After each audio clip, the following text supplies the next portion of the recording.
também a gente aprende repertório de como lidar com estresse, como lidar com dias ruins, como lidar... Então essa inteligência emocional, ela precisa ser pauta na vida das pessoas. Estresse não é ruim. O que é ruim é o estresse excessivo, o estresse descontextualizado. Ou muito pouco. Muito pouco? Estresse muito pouco é ruim? Cara, como que não? O estresse é bom, cara. Ele é necessário. Eu apresentei meu doutorado semana passada. Que bom que eu fiquei estressado uns 3 dias antes pra chegar lá organizado, no dia. Atividades físicas não estressam o corpo e liberam cortisol, faz com que envelheçamos mais rápido? Porque é um tipo de estresse, correto? Por que correr uma maratona, então? Cara, na verdade, ela respeita um U invertido. Hã? É dessa forma aqui, ó. Na verdade, muita coisa dentro da nossa fisiologia respeita um U invertido, inclusive o cortisol. Cortisol, estresse, ansiedade, se você tem muito pouco, isso pode ser prejudicial para sua performance. Se você tem médio, isso é ótimo para sua performance. E se você tem muito cortisol, isso é ruim para sua performance. A questão é que, cara, será que correr uma maratona é muito? Porque se você sair agora para correr uma maratona, vai ser muito. Mas quando você treina em questão de volume e em questão de um treinamento organizado dentro de uma periodicidade de treino, fazendo os treinos intervalados, fazendo os treinos regenerativos, que é a maior parte do treinamento, inclusive, você chegará a um volume de uma maratona num organismo relativamente econômico. Vou te dar um exemplo. O meu treinador de triatlon, esses dias ele correu 30 quilômetros com batimento cardíaco em 125. Nossa. E um pace de 4,55. Ou seja, o cara correu muito rápido, uma distância gigantesca, com o coração de boas, como alguém que tá subindo uma escada. Então é claro que se você aí, ou eu, qualquer um aqui for correr 30 km junto com ele, pra nós vai ser um estresse oxidativo, metabólico infernal. Mas pra ele, como ele já tem traquejo e volume no esporte, é extremamente econômico. O cara sedentário correr 5K, aí é uma trabalheira, você vai ficar cansado, vai ficar com dor. Capaz de ter lesão, né? Então assim, é claro que se você não tiver e não passar pela maturidade de adquirir volume e resistência no seu corpo, vai ser estressante sim. Que é o que a maioria das pessoas faz. A maioria das pessoas, elas pega uma maratona, um alvo muito longe, que normalmente as pessoas demoram 2, 3, 4 anos construindo aquele endurance, e quer correr daqui a pouco. E aí é claro que vai ser custoso, é claro que vai ser difícil. Se você conseguir manter essa zona aqui de estresse fisiológico, ou essa zona aqui numa média, você adquire volume sem estressar seu corpo. Porque você está fazendo regenerativo, você está descansando e você está dando tempo para sua articulação melhorar, para sua capacidade de regeneração dos músculos melhorar, para seu aparelho cardiovascular melhorar. Por exemplo, se você pegar o Wesley de julho do ano passado, que corria 5 km, hoje eu consigo correr 15 com o mesmo desgaste e esforço que eu corria 5. Eu tô mais econômico. Wesley, você acha que em poucas palavras eu posso resumir o que você está dizendo assim? Estresse não é ruim. O que é ruim é o estresse excessivo, o estresse descontextualizado. Ou muito pouco. Muito pouco? Estresse muito pouco é ruim? Cara, como que não? Como é que você vai fazer um show de stand-up numa tranquilidade absurda? Tá nem aí, foda-se. Cara, a resposta ao estresse, Vilela, isso aqui é muito legal, cara. Ocorre uma resposta endocrinológica orquestrada. Os seus hormônios, eles são liberados de uma maneira a fazer com que o seu organismo se prepare para um reflexo de luta ou fuga. Sim. Então veio um cachorro babando na sua direção muito bravo, cara, ou você parte e você tá com seu filho, ou você parte pra cima dele, ou você pega o seu filho e sai correndo. Exato. Você não vai ficar olhando aquilo ali. Existe uma organização fisiológica para você enfrentar aquela situação. Depois que isso cessar, é para esse estresse baixar. Qual que é o problema? Hoje a gente tá sentado no sofá de casa com essa resposta ao estresse, como se tivesse um cachorro babando em nossa direção. Mas por quê? Por causa do estilo de vida, que o vida cotidiana. Vida cotidiana, estresse pra caramba, conta pra pagar, o iPhone novo saiu e eu não tenho, eu preciso de um carro melhor, porque na internet todo mundo tem um carro melhor, cara, os colegas têm um carro melhor. Mas será que, essa é a minha dúvida aqui, a gente teve, sei lá, idade média, o cara podia entrar na tua casa e meter uma espada ou queimar a tua casa. Por exemplo, se eu moro na Ucrânia, eu tô em estado de alerta constante. Exatamente. E, cara, isso é muito adoecedor. Extremamente adoecedor. Já fizeram... Ou não precisa ser na Ucrânia, tá? Você mora numa comunidade periférica violenta, isso também pode acontecer. Agora, cara, olha que Mas já fizeram tudo com um soldado na guerra, ele vai equalizando com o tempo, ele já acostuma com aquela possibilidade. Não é que acostuma, ou ele quebra, Ou ele começa a fazer estratégias compensatórias, como eventualmente uso de droga. Você sabe que um dos maiores avanços na história da psicologia clínica foi ao final da Primeira Guerra Mundial, quando os soldados americanos voltaram com algo que ninguém sabia o que era e que hoje a gente chama de transtorno do estresse pós-traumático, que era ficar revivendo aquelas coisas e tal. Dali se começou a ter uma preocupação muito grande em mensurar coisas, em desenvolver tratamentos. Só que agora, olha só que interessante, né? Não estamos na guerra da Ucrânia, mas sabe onde a gente tá? Você foi lá, trabalhou, ficou o dia inteiro, ficou estressado, criou filho, preocupado, né? Aí você chega em casa, o que você põe na TV? Não sei hoje qual que é o nome, né? Nem vou dar o nome. Aqueles programas que só mostra desgraça. Bebê morre com bala perdida na cabeça. Homem espanca a mulher. Quem assiste isso? Cara, e o cara... Então, o que quem assiste, tá falando? Minha mãe assiste. Pô, é uma audiência enorme, cara. Cara, no YouTube... A gente tem o quê? Essa coisa do estresse aqui que ele desenhou... E a gente tem o estresse necessário a determinados contextos. Então, por exemplo, hoje eu vim dirigindo na estrada aqui pra cá, né? Eu tenho que ter um grau de estresse que é qual? Tem algum carro muito perto de mim atrás? E que velocidade que eu tô? Eu tô me aproximando muito rápido daquele, né? É meio automático já. Só que aí quando você chega, você sente o efeito. É verdade. Né? Agora você imagina que eu chego... Esse estresse é importante. E isso continua.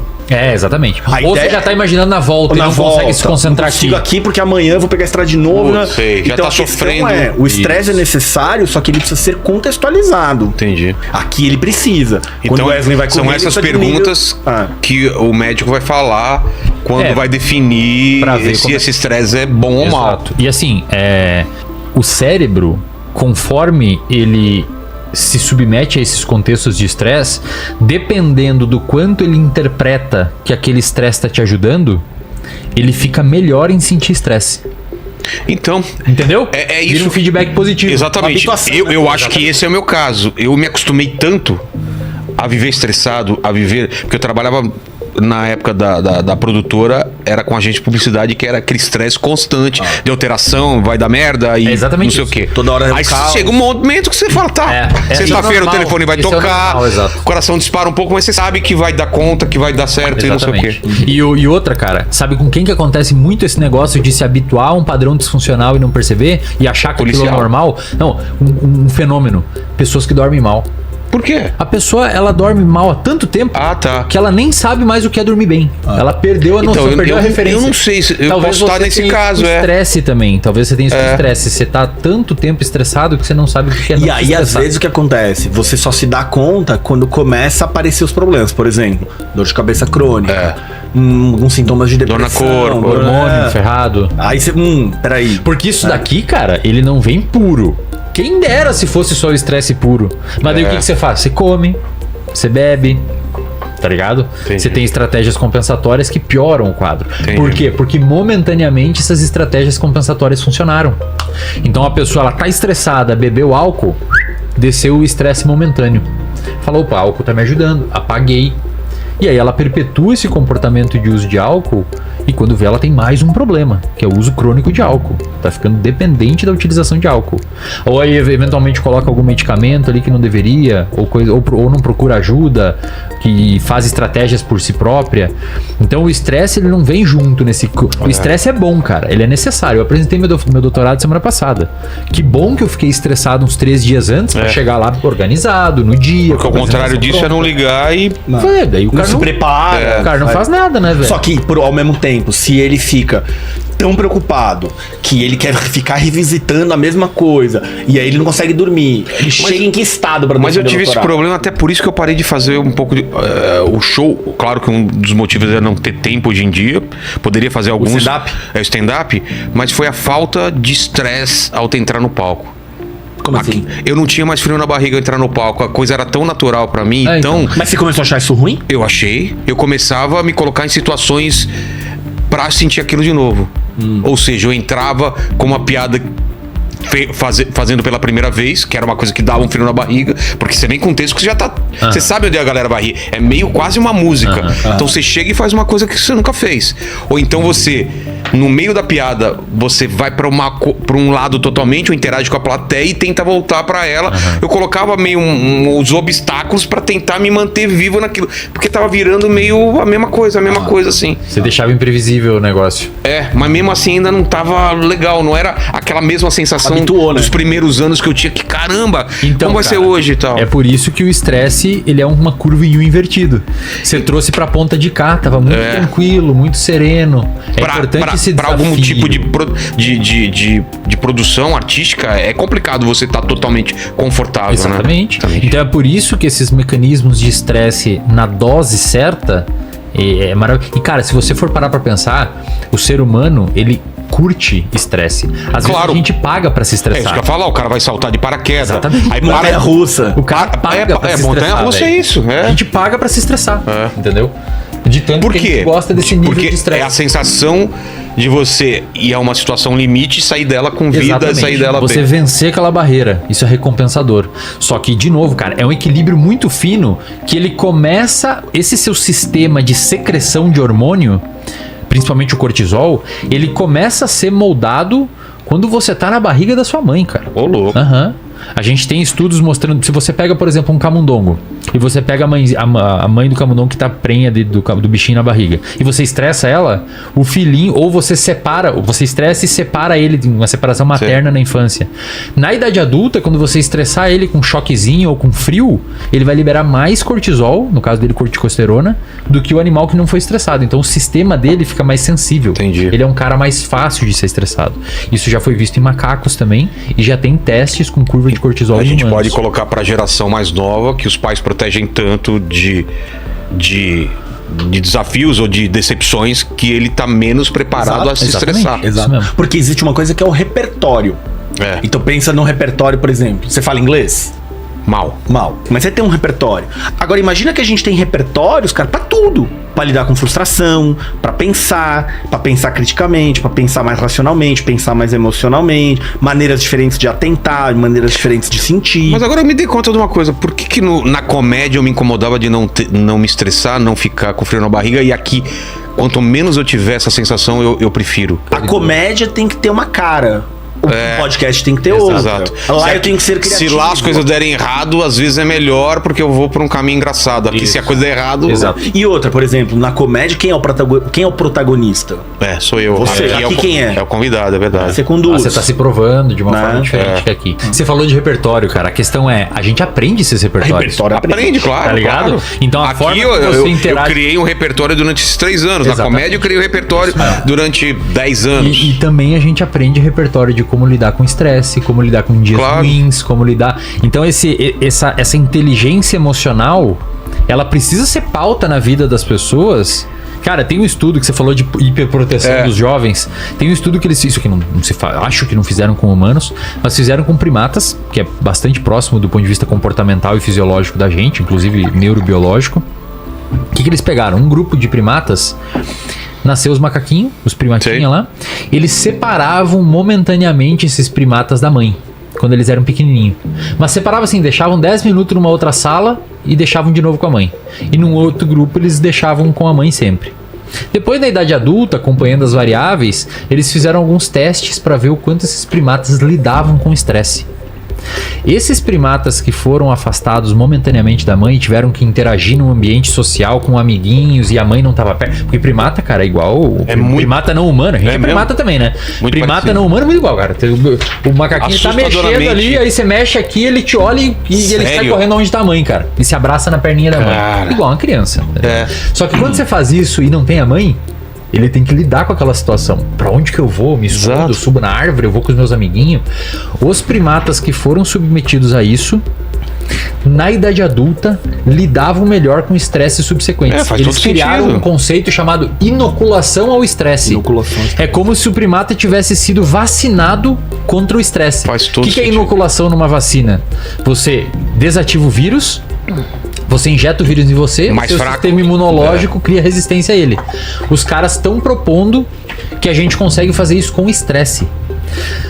Você que tá em casa aí agora me assistindo, papai e mamãe, é pra estressar o seu filho?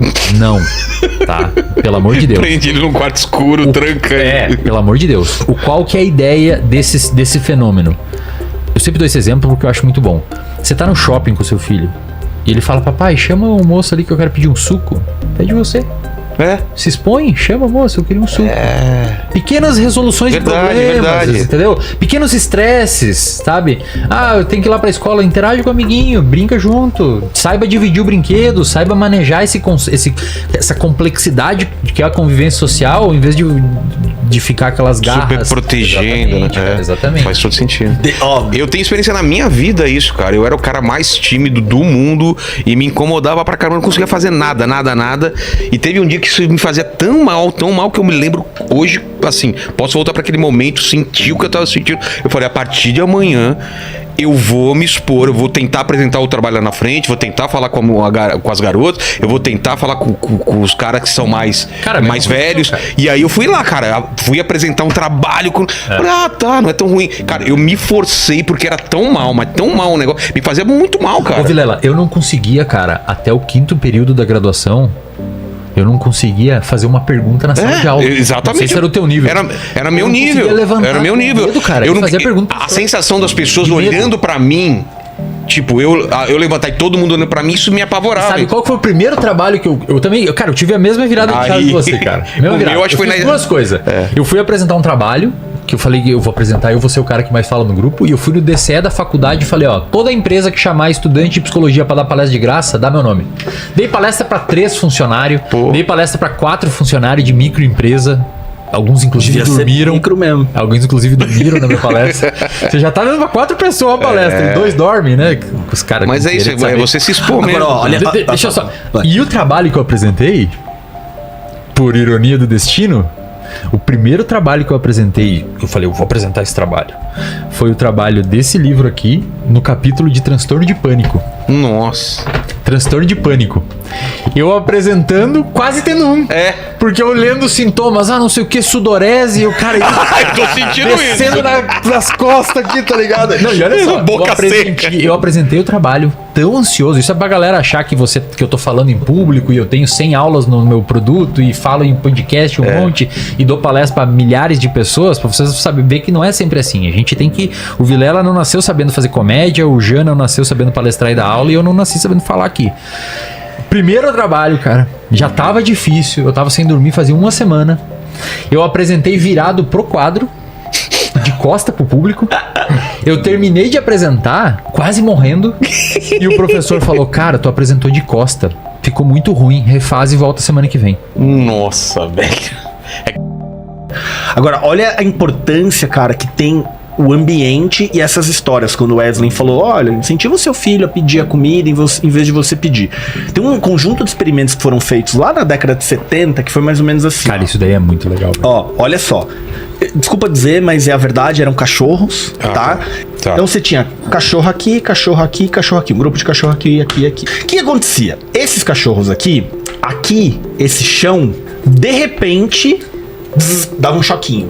Gente, não tava eletrocutando o cachorro, Sim. tá? É um choquinho que dá um... Opa! É o do chuveiro, Nossa, Agora, aí o que acontece? dava um choquinho no chão. Aqui toma um choque. O que esse cachorro faz?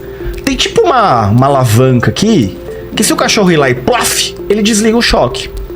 Então o que esse cachorro tá aprendendo? Que vem um choque do nada, ele não tem nenhum controle sobre isso, e que se ele apertar isso aqui, ele para o choque.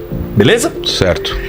Este cachorro aqui toma exatamente o mesmo choque que esse aqui, só que quando ele aperta o botão, nada acontece. Ele continua tomando O choquinho. Só pra galera entender, eventualmente o cachorro aprende a pressionar o botão, né? Eventualmente ele explora ali, né? Isso, é. Ele vai explorando Mas o ambiente. Ele vai explorando até... Mas ó, então imagina aqui eu tô ensinando ele, ó, aperta que você desliga. Esse aqui eu tô ensinando pra ele, não adianta você fazer nada, porque se apertar você não vai desligar. E esse aqui, ele nem tem a chance de desligar, mas o que acontece? Quando esse desliga, Não tem desliga o alavanca? dele também, não tem alavanca. Mas quando eu desligo desse, desligo dele também. Eles não se veem. Não, Ah. não. Então o que acontece? Esse cachorro aqui, ele não sabe de onde tá acontecendo. Tipo, vem o choque desliga. Esse aqui vem o choque e ele desliga. Esse aqui não há o que fazer. Porém, quando esse desliga, ele também para de tomar o choque. Qual é a diferença? Este aqui, ele tem o quê? Ele tem controle. Este controla o desligar o choque. Esse aqui, por qualquer coisa que ele tente, não adianta, tá? Beleza. O que você faz num segundo momento? Num segundo momento, você põe agora esses cachorros numa caixa nova, em que começa o choque aqui, não tem alavanca. Mas se ele pular pra cá, ele desliga aquele choque. Tá. O que acontece com esses cachorros aqui? Que tinha um controle. Que tinham controle. O que acontece com eles? Rapidinho. Ele vai tentando ele tudo. tenta alguma coisa, ele aprende a desligar esse Que ele aqui. sabe que Tem ele pode. repertório. Tem repertório. Sabe o que acontece com esse aqui? Não. Ele fica quietinho no canto, tomando choque e não tenta fazer nada. A gente chama isso de desamparo aprendido. Foi estudado por um cara chamado Martin Seligman. Nossa. Olha que louco, Que cara. triste, velho. Mas olha que triste no sentido de coisas que eu consigo agir sobre o mundo e modificar, Sim. e coisas que não me dão nenhuma chance de De controle. mudar. Faz um De paralelo agência. com a sociedade Claro, agora, claro, cara. claro. Percebe? Tem gente que tem essa alavanquinha aqui. É. Tem gente que não tem. Agora, ó, eu falei de estudos completamente diferentes. Um é de cachorro, outro é com rato. Agora, junta as duas coisas. Agora eu tenho um ser humano que tá preso no trânsito, que tá comendo mal, que tá dormindo mal, que tá exposto em excesso a telas, que tá imerso numa cultura de desigualdade social. E que teve a história de não conseguir controlar nada desse segundo cachorro. Você percebe como a gente começa a ter a cara da doença mental, ou do transtorno mental, pra ser mais Da correto? aceitação do. Desamparo aprendido. É. Entendeu? Você começa Ele a ter... Desamparo aprende, aprende- ele aprende que não tem como lutar e ele, mesmo que ele lutar, ele vai conseguir, ele não vai sair daquela situação. E aí, cara, que louco, daria pra gente abrir um parênteses doido aqui, quando a gente poderia discutir meritocracia. É. O que se o primeiro cachorro falasse, talvez ele falasse o quê? Cara, se esforça que você chegar lá. É, ó, eu consegui. Aí, e o segundo cachorro talvez dissesse, não há nada Não há- que eu faça